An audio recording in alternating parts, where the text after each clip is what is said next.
இன்றைய நித்திய வார்த்தை மார்க் 5:36 சொல்லுகிறது, பயப்படாதே, விசுவாசம் உள்ளவனாகிறது. ஆம் என் அன்பு தேவப்பிள்ளை, இன்னைக்கு அநேக சூழ்நிலை உனக்கு விரோதமாக இருக்கலாம். நீ நினைச்ச காரியம் நடக்காமல் இருக்கலாம்.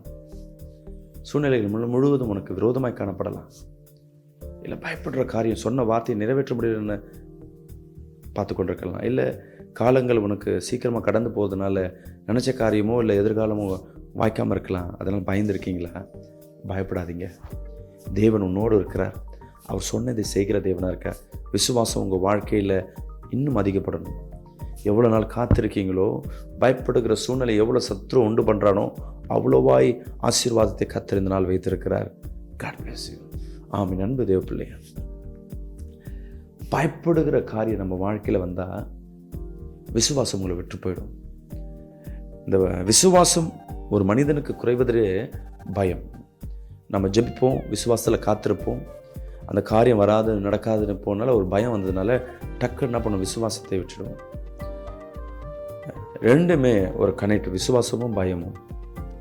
இன்னைக்கு உங்கள் வாழ்க்கையில் ஒரு காரியம் கற்றுக்கொள்ள வேண்டும். நான் ஒரு சாட்சியை சொல்ல விரும்புகிறேன்.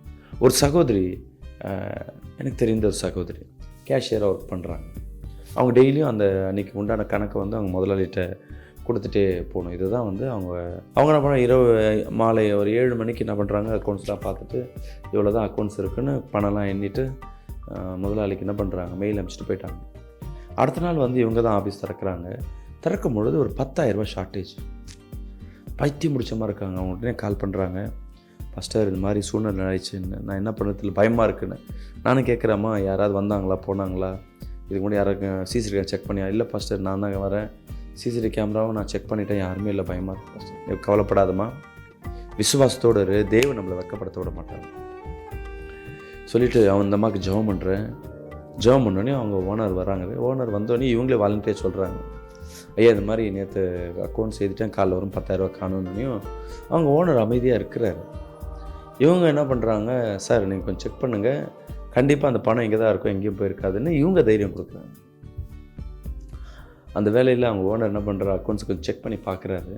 செக் பண்ணும்போது இவங்க நேற்று கணக்கில் 10,000 ரூபா எக்ஸஸாக தப்பாக கணக்கு கொடுத்துட்டாங்க. அதை பார்த்தோன்னே உங்களுக்கு ஒரு சந்தோஷம். ஸோ நம்ம பயந்து கொண்டிருந்தோன்னா சில நேரங்களில் நம்ம எதை பயப்படுறோமோ அதை அப்படியே வாய்க்கும். சூழ்நிலை முழுவதும் நம்மளுக்கு விரோதமாக தான் இருக்கும். ஆனால் அந்த மத்தியில் தேவன் நம்மோடு இருக்கிறார் என்ற விசுவாசத்தில் இந்த சூழ்நிலையை தேவனால் மாற்ற முடியும் என்று நீங்கள் விசுவாசிங்கன்னா போதும், அந்த விசுவாசம் இந்த பயத்தை மாற்றிப்படும். இன்றைக்கும் நீங்கள் தேவ சமூகத்தில் எந்த பிரச்சனை இருந்தாலும் ஒரு நிமிஷம் கண்களை மூடி ஜெபம் பண்ணுங்கள். கர்த்தர் உங்கள் பயங்களை மாற்றிப்படும்.